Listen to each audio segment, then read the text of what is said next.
A new book we want to talk about tonight, covering the corruption of, yes, the Biden family, sharing new insight into a $1.5 billion government-funded payday for a company employing one of the Biden brothers, James Biden, joining the construction firm Hill International back in 2010. Executive Vice President he was, despite having no previous experience in construction. But that's not necessary if your name is Biden, it turns out. And by the way, that $1.5 billion, that looks like a familiar number. It seems to be a favorite number of the Bidens.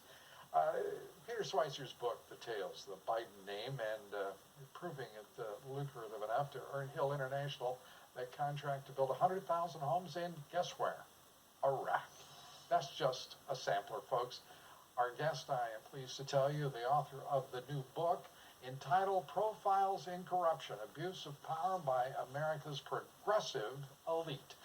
Joining us tonight is Peter Schweizer, New York Times bestselling author, president of the Government Accountability Institute, Great American, and you've done it again.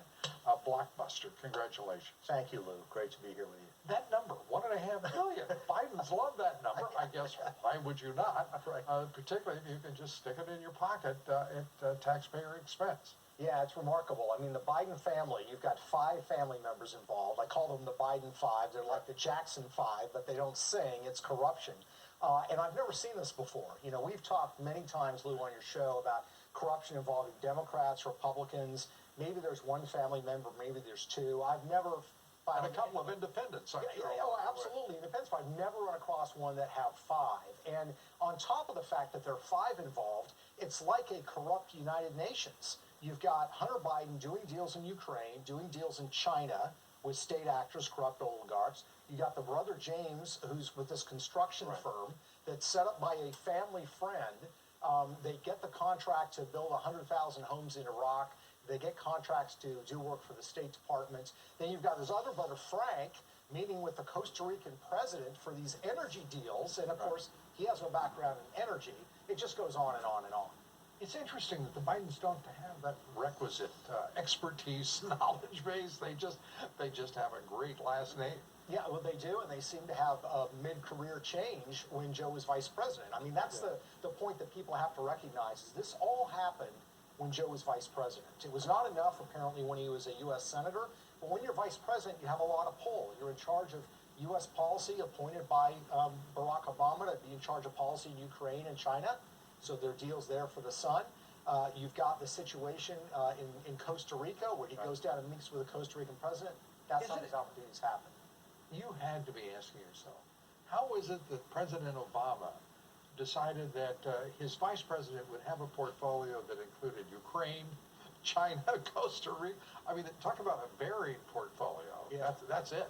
Well, and it's remarkable, and I mean, Obama's participation in some of this. I mean, one of the stories in the book, the Biden chapter is 70 pages long.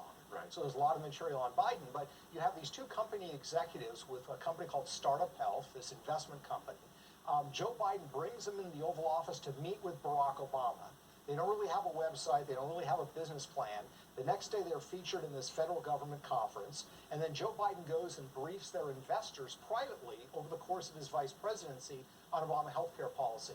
Barack Obama never asked him, and it probably would have been good for him to know that one of the 3 principals in the firm was married to Joe Biden's daughter. Yeah, it's a close family, and that's something you have to admire. Family values. And speaking of family values, I mean, Bernie Sanders, you point out. Yeah. Again, I'm committed to family values. Right. Old Town Media, I believe it was. Yes, Old Town Media. I mean, Bernie Sanders has been in public office since the 1980s, a mayor of Burlington. It started when he wasn't in the Soviet Union. Exactly, when he's not in the Soviet Union. When he takes the job as mayor of Burlington, one of the first things he does is he hires his girlfriend, later wife, Jane, and puts her on the payroll. The city council says, wait a minute, there's no job there. We haven't authorized this. Bernie says, too bad, I want to do it. It begins there. Then he gets Jane involved in doing media buying for his congressional campaign, makes probably about $150,000 doing that. The big mystery is 2016, he runs for president, Bernie Sanders. He takes $83 million in the media buy, puts it into a company called Old Town Media that is registered to a residential property in Virginia. It has no website, no company background.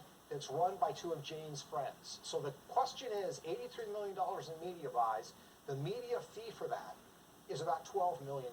Where did that $12 million go and who got it? And how much of it did they have to report again? They had to report zero. And you know, Lou, Jane was asked about this. To their credit, a progressive reporter in Vermont asked Jane Sanders about Old Town Media. You know what her answer was? She hung up the phone. Well, it sounds like a customary reflex on the part of these people who are profiles in corruption.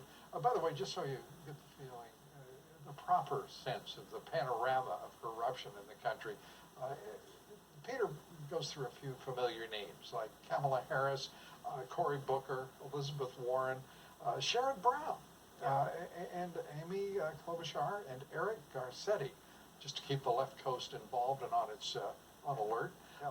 We recommend the book to you highly. It's another blockbuster from Peter Schweitzer, who only does blockbusters. Congratulations, sir. Thank you. Great to see you. Great to see you as well. Thanks so much. Caravan.